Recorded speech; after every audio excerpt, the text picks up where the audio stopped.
So far, we have only talked about money, about payment systems, about monetary control structures. And you might have already asked the question, so why is this a Bitcoin course if we only talk about money? As mentioned several times, I am a big fan of solid foundations, and I think it's important that we look at these questions first. But the good news is now we are actually getting started with Bitcoin. And today you will get a really high-level overview for the things that are to come in the course of this class.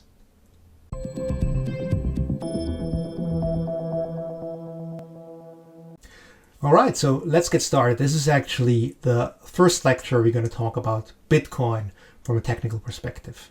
And yes, of course, it will be a really high-level overview, so don't expect me to go into any of the details yet. We will do that throughout the course. But right now, the idea is really to give you just some overview, to give you the foundations, that you have some understanding of what's to come, and as I said, a solid foundation to build on. Now, the first thing you need to know, and that's really something everyone goes through, is that your perceived knowledge of Bitcoin will change, and actually in both directions, as you will see. This is one of my favorite tweets ever. It's by Melton Demirors, and I think she published that in 2017. And when you look at this chart, there's these doodles again, this hand-drawn chart. She has the perceived knowledge of Bitcoin on the y-axis, and the time you have been learning about it on the x-axis. As with everything, you start up quite slowly, right? And that's where we are right here. And that's where we are right now with this class. So probably most of you would say, hey, I don't know that much about Bitcoin. And that's going to change with the next few classes, with the next few lectures. You might get the impression that it's really easy. You might get the impression that you know a lot, which is fine. That's basically the idea of this overview. But I want to warn you, in the middle of the class, when we go into the details, this will change. As with everyone else, it will probably also happen to you that when we go into the more mathy stuff, and when we look into these details, that your perceived knowledge of Bitcoin might go down again, and then from hey, I'm an expert in everything crypto related to holy, I really know nothing. And of course, that's just perceived knowledge. The great news is that whenever you watch these videos, whenever you learn about Bitcoin, whenever you try out some of these protocols, read about it, then of course you will learn something and your actual knowledge will go up. But this might be frustrating at some point when you have the feeling that your perceived knowledge goes down and that you don't really know anything. But please stay with me. I promise at the end of the class, when we're through with everything, you will have a good understanding of what's going on, also from a more technical point of view. Now, let's start with what we already know. And yes, I mean, we already know some things. For example, we know that Bitcoin is created competitively. We know that it has a virtual representation and that it's managed in a decentralized way. We also talked about the transaction capacity. That is significantly harder to achieve in a decentralized network, in a decentralized system, than in a centralized one.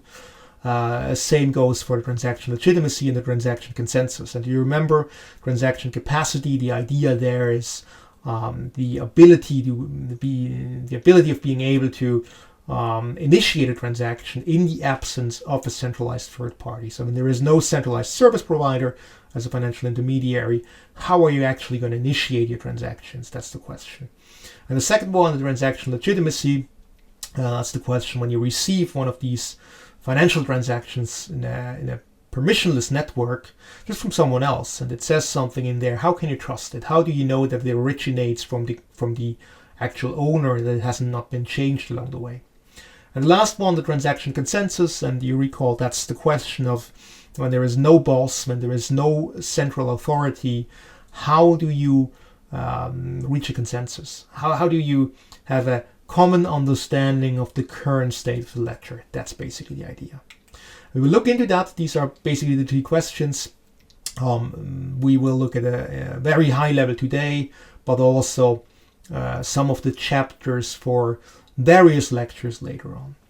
Now, what's important, and I also briefly mentioned that in one of the other lectures, the key idea of Bitcoin is really it's a decentralized data structure. And the idea is that the system is maintained by its participants and that it works in the absence of a centralized third party. So there is really no one who can censor. There's really no one who's in control. It's basically a community-owned, completely open, completely decentralized data structure. That's the basic idea. And of course, there's the monetary unit, Bitcoin, on it. So, and that's already the first thing where it gets somewhat complicated and where some people get confused. When people refer to this as Bitcoin, when they say, hey, I'm talking about Bitcoin, then they could mean one of various things. I mean, most people usually talk about the asset class Bitcoin. So really the crypto asset, and that's what we usually refer to as the Bitcoin unit. But they could also talk about the Bitcoin network, so the peer-to-peer network, or the Bitcoin protocol, which in this case I'm referring to as the communication protocol, so the way how information is structured and how it is exchanged. They could also be talking about the asymmetric cryptography that is part of the Bitcoin system. So the idea of you sign these transactions, as we will see later on, or the blockchain itself, which of course is the public ledger and the consensus protocols or the consensus rules. And all of these things together, when they are assembled together, that's basically the Bitcoin system. Okay, so when you talk about it, you have to be really clear on what exactly you're referring to. Most people, they don't really care about the technology, which I think is a bummer and is really bad, because they should understand that if they use it, at least to some extent. But most people, when they talk about Bitcoin, they exclusively talk about this Bitcoin unit, but that's just one part of this really exciting and interesting system. Now, when you look at this figure right here, interestingly, when you have the Bitcoin network and the Bitcoin protocol, the communication protocol, that's basically what we need to solve this transaction capacity problem. The asymmetric cryptography, also referred to as public key cryptography, that's basically what we need to solve the transaction legitimacy. And the blockchain with its public ledger and the consensus protocol, the consensus rules, is what we need to solve these consensus issues, so the transaction consensus. So we will go through them one by one. The first one really quickly, the other two in a little more detail, but still on a very, very, very high level. Okay? All right, so let's get started with the first one. And the first one is the transaction capacity, as I've mentioned, and the goal is really to ensure that each participant can initiate a transaction without having to fear censorship. So they don't have to ask anyone else for permission. They don't have to go to a centralized third party. There is none. They can simply initiate a transaction themselves and no one can censor it. That's the idea. And the way this is achieved is actually quite easy. You have this peer-to-peer network. A peer-to-peer network is simply a network where there are no special privileges, where there is no special node. Each and every node can simply connect to a random subset of other nodes. You can run these nodes in a permissionless way on your computer and simply connect to the network. That's the idea, okay? Now, one great side effect of this structure, in contrast to centralized networks, is that there are no systemically relevant nodes. So in a heavily centralized network, when the central node is shut down, when it fails, then this may bring the entire network to a halt because all the information has to go through this single node. And that's completely different. With peer-to-peer networks, there is no such thing. With peer-to-peer networks, any information, in this case, usually transactions or collections of transactions, which we refer to as blocks, are exchanged on any path. It doesn't really matter. It doesn't go through a centralized node. It can go from one peer to the next one, and if one connection breaks down, then the transactions will just take a different path. And this, of course, makes these peer-to-peer networks really robust. It's really hard to shut them down. It's really hard or almost impossible that they will fail as long as there are some participants. So it's a really robust way of establishing these networks in a decentralized way. Also, of course, it's really hard to censor stuff because when you're connecting to one person, let's say, and this person doesn't forward the information, then you just connect to someone else. Also, since you have a large set of peers, where you get your information from, it's really hard to withhold information from you because someone else will most likely give it to you. So it has all kinds of nice properties that we will look into in a little more detail in the next two lectures, and it makes these networks more robust. All right, and that's already for the first of these three issues. The transaction capacity, that's the most straightforward one, and the one we have tackled most quickly today. And now we get started with the second one, which is the transaction legitimacy. And the goal of the transaction legitimacy is really to make sure that transaction authenticity and transaction integrity is established, so that no one can cheat, basically. Okay. With transaction authenticity, I mean that we know for sure that the transaction has been initiated by the owner of the funds. So when you get a transaction which says, hey, I'm going to transfer something to Peter, then you know that the current owner actually has initiated this message, and it wasn't Peter himself who just wants to transfer someone else's Bitcoin units to him. And the second one, the transaction integrity, is that when you have these transactions floating around in this peer-to-peer network, hopping from one peer to the next one to the next one, that you know that the transaction isn't changed along its way. It isn't manipulated when it gets forwarded from one peer to the next one. That's what we refer to as integrity, so that we have some protection that it cannot simply be changed when it is passed along, when it is given to someone else. Okay, I'll give you some examples. So here a positive one, where we see, okay, Edith is issuing a transaction where she says, I transfer 1 Bitcoin unit to Daniel. And of course, as I mentioned, this is really high level. In the real Bitcoin network, you will not see any names. In the real Bitcoin network, this is a little more complicated, and we will tackle that in some of the later lectures, of course. This, as I said, is just the first basic overview. So here we have the names in there to make it as easy as possible for you to get started. So again, Edith says, I transfer 1 Bitcoin unit to Daniel, forwards this transaction, in this case to Tony. Tony forwards the transaction to someone else. There you can see it's unchanged, to Marsha and Michelle. And basically what we're looking for is we need some way for them to decide whether this is a legitimate transaction, whether this is still the same transaction, and whether it has been initiated by Edith. To give you the counterexample, the bad one, right here, Edith issues the same transaction. I transfer 1 Bitcoin unit to Daniel, sends it to Tony, but in this case, Tony is actually manipulating the transaction. I transfer 1 Bitcoin unit to Tony, Edith says apparently. So we have a manipulation attempt, and now we need some way for Marsha or Michelle to find out that this transaction has in fact been manipulated and to reject it. That's what we're looking for. That's the basic idea. Now again, on a very high level, how this is reached is through this public key cryptography or asymmetric cryptography. And the basic idea is that people can simply generate or choose a private key.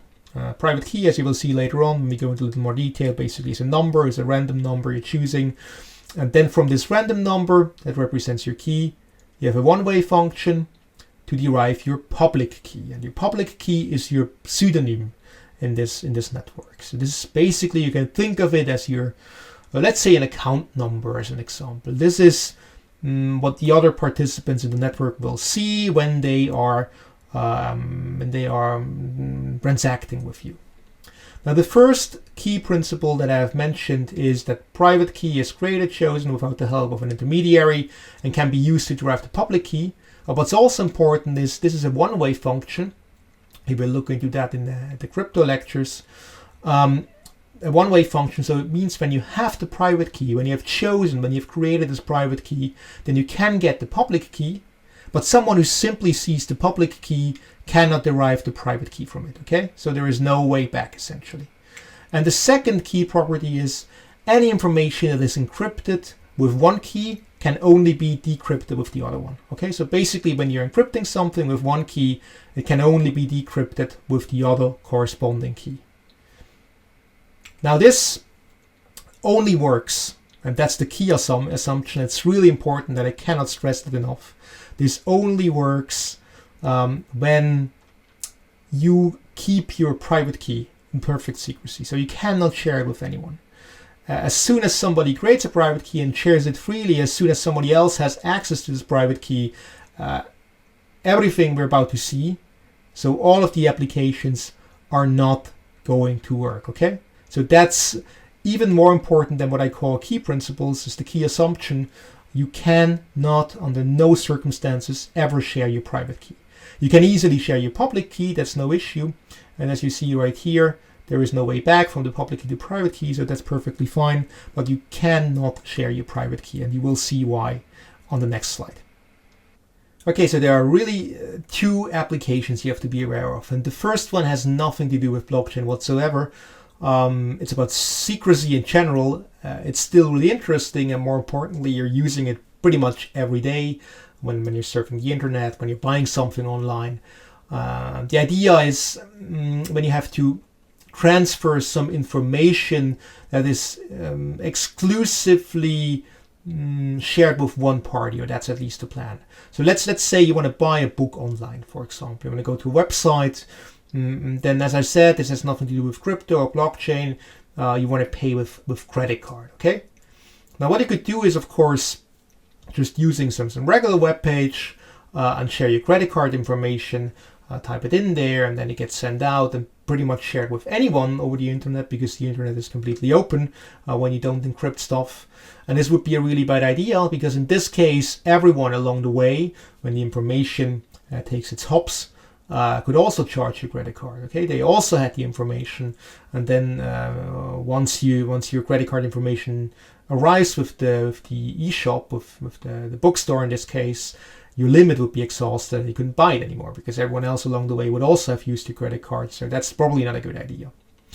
What you could do instead is you could use the public key of this bookstore. So you recall that everyone can simply create these private public key pairs. Also in this case, the bookstore has created a private key and derived the public key from it. The private key remains in the exclusive possession of the bookstore, okay? And the public key is freely shared. So as everyone else, you also know the public key of this bookstore. And what you do in this case, so we are in the top row right here with the secrecy. What you do is you take the message, so that's your credit card information, what you want to, that you're going to keep a secret, and you encrypt it with the key owner, which is the bookstore in this case, public key. Okay, so you take this public key, you know the public key of the bookstore, and you encrypt your data with it, you encrypt your credit card information with it. You send it out in an encrypted way. We refer to that as a cipher, as the encrypted text. So it's hidden.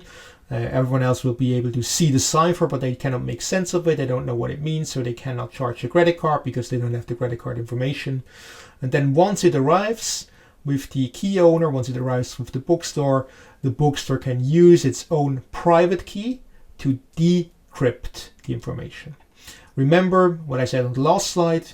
Whenever something is encrypted with one key, it can only be decrypted with the corresponding other key. So when you encrypt something with a private key, it can only be decrypted with the corresponding public key. And in this case, the other way around. When you encrypt something with a public key, then it can only be decrypted with the corresponding private key. Okay. So again, you're using the public key of this bookstore, encrypt the information, the credit card information, send it out. And the bookstore uses its own private key, for which it is in exclusive possession of, to decrypt it, and gets the clear text message, so the bookstore has your credit card information and can charge your credit card. So this is really about secrecy. Here we have the idea that you want to transfer some information, in this case credit card information, in secret, to make sure that no one along its way can actually read it, except for the recipient of the message. Now, the blockchain uses this principle the other way around. That's where it gets really interesting, because with the blockchain, it's not about secrecy. You still encrypt it, okay? So it's still part of cryptography, but you do it exactly the other way around. What you're doing is you're taking a message, in this case the transaction message, for example, where you're saying, hey, I'm going to send X amount of Bitcoin to someone, and you encrypt that with your own private key, okay? Remember, the key only you are in possession of. So this is not shared with anyone else, and that's why it is really important that it is not shared with anyone else. And then you send out the encrypted message, or basically which also is referred to as a signature. And everyone else, of course, is in possession of your public key. Everyone else knows your public key, because this is also your pseudonym in the system. So they are able to decrypt this message quite easily. But that's the entire idea. If they succeed in doing so, if they can mathematically decrypt it and it works out mathematically, then they know for sure. They basically have proof that this has been encrypted by someone who is in possession of the corresponding private key. And since we have the basic assumption that only you know this private key, the corresponding private key, they know A, that the transaction originated with you, and B, that it has not been manipulated along the way, because manipulation along the way would mean that they had to decrypt it, whoever attempts to manipulate it, and then change it, the information. And then, of course, they wouldn't have access to the private key to encrypt it again. So there is really no way of manipulating it without everyone else noticing. And that's the basic idea, okay? And again, here it's not about secrecy. Here it's about integrity and authenticity. So basically proving that the information is legit, that it hasn't been changed, and that it originates from the actual owner. That's the idea. So here we have it in a slightly different figure. So right here, that's Edith's private information set. She issued a transaction where she says, I transfer 1 Bitcoin unit to Daniel, encrypts it with her own private key, that's Edith's private key, and sends out the encrypted message. Everyone else will be able to decrypt it using Edith's public key that is publicly available. And they then see, can read the message.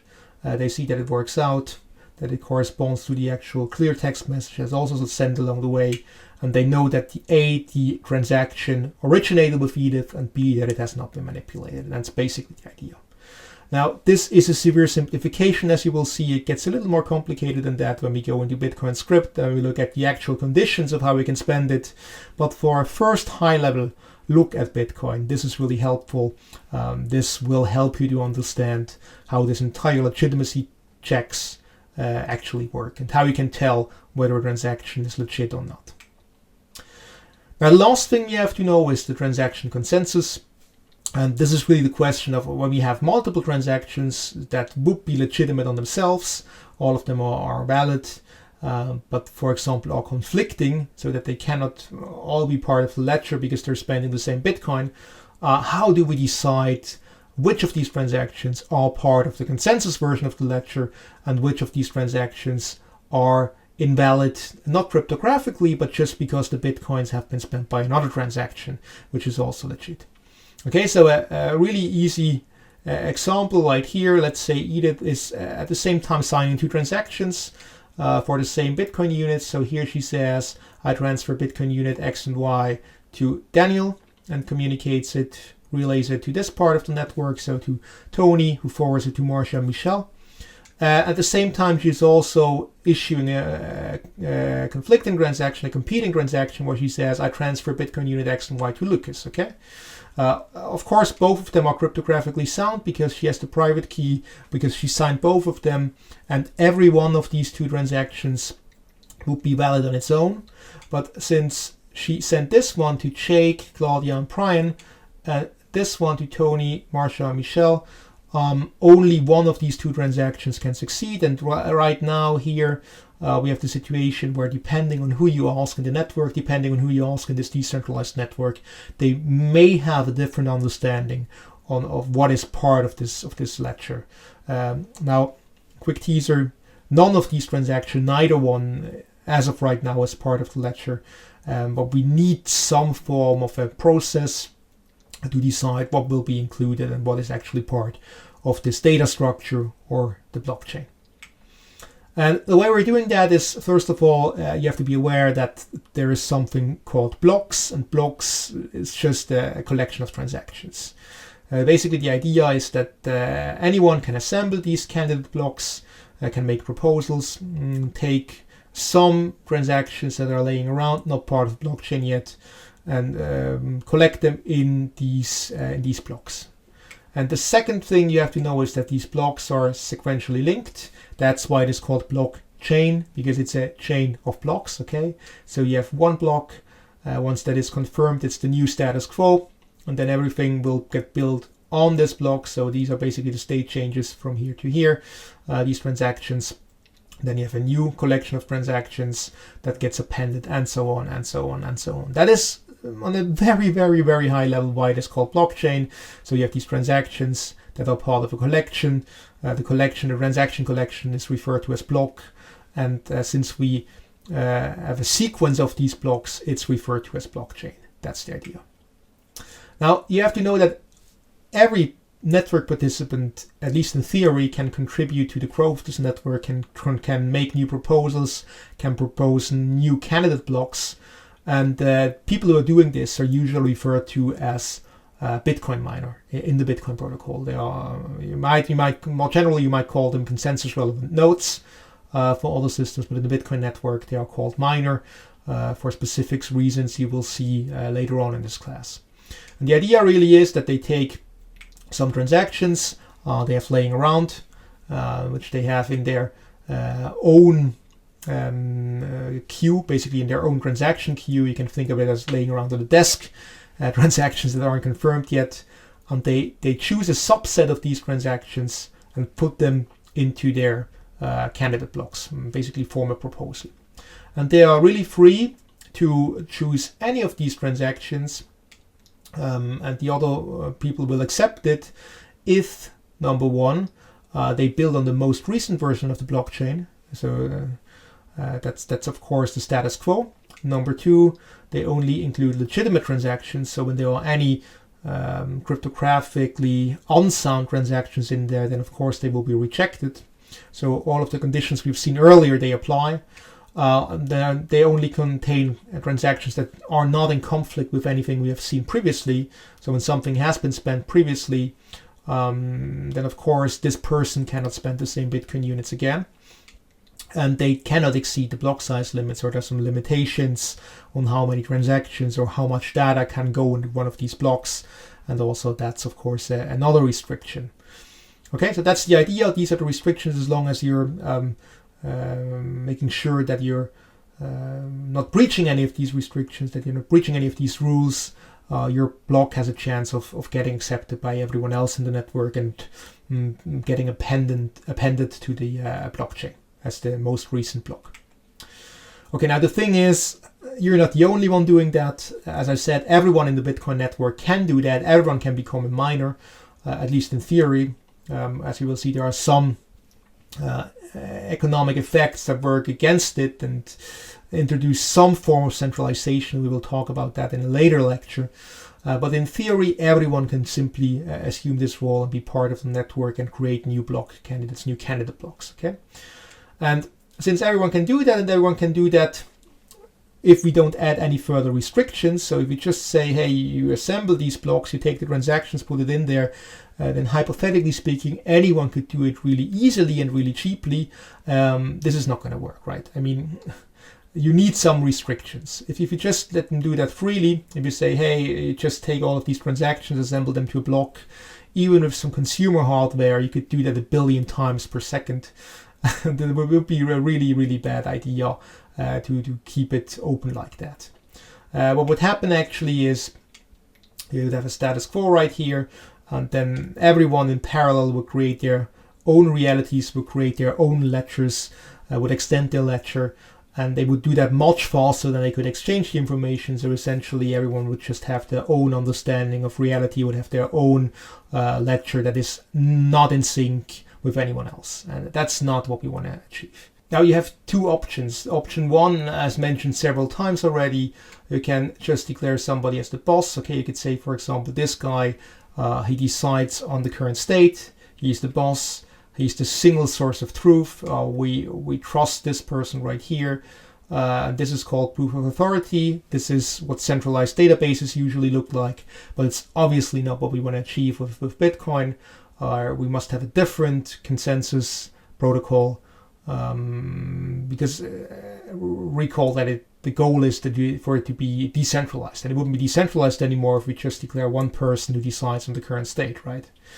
Now, we're not going to look into the details of proof of work right now, but what you have to know, basically that's the consensus protocol of Bitcoin. That is what has been introduced in the white paper, in the Satoshi Nakamoto white paper. It is based on some earlier research. Similar things have been used, for example, to combat spam email. And on a very, very, very high level, it's a decentralized lottery where you can expand computational resources to get these air quotes, lottery tickets. And these lottery tickets give you a proportional chance to get the right to contribute the next block, to contribute the next status quo. You still have to adhere to these rules, so you cannot put anything in there that doesn't correspond to these rules. So nothing that is cryptographically unsound, for example. But when you win this lottery, then you are the person who decides which of these transactions, which of the next ones, which of the legitimate ones get added in the next block. That's basically the idea. Okay. All right. So as I mentioned, that really was a quick, rough, first high-level overview. Now we're set. Now we're going to look into the details. Now you've heard everything from a really, really high level. And then the next, basically throughout the class, we're gonna take a deep dive into these specific topics and look at each and every one of these technical components in much greater detail. This really just gave you some first basic overview. If you want to reread that, if you want to have some little more information than just this lecture right here, we have published a paper, Short Introduction to the World of Cryptocurrencies. It's also very high level, so we're not going to go into the technical details there, but it might help you just to repeat some of the things I've said in this video and to give you a different perspective on these things. All right, so I'm excited. Next time we get started with the transaction capacity, look into these peer-to-peer networks. Stay curious. See you soon.